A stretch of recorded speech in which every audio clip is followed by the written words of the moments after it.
Hey everyone, welcome back to the channel. In today's video, I will show you exactly how to install Microsoft Word on Windows 11 in 2026. So whether you just bought a new laptop or reinstalled Windows, this quick guide is going to help you set up your Word application properly. So without further delay, let's get straight into it.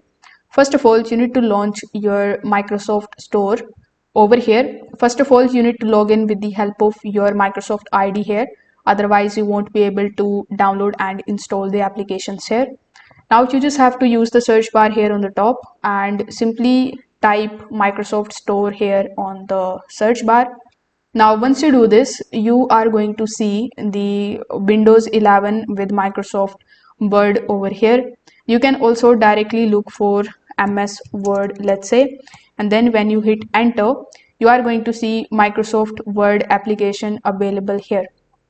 So when you click on the option of Microsoft Word application, you just have to click on the option of install for free. So currently Microsoft 365 is paid and it is going to cost you this much every single year, but you can install it absolutely for free but with some limitations.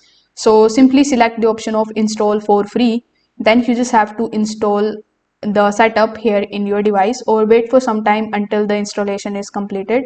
So once the installation is completed, you just have to do nothing but to just click on the option of Microsoft Word icon and your document will be opened in front of you.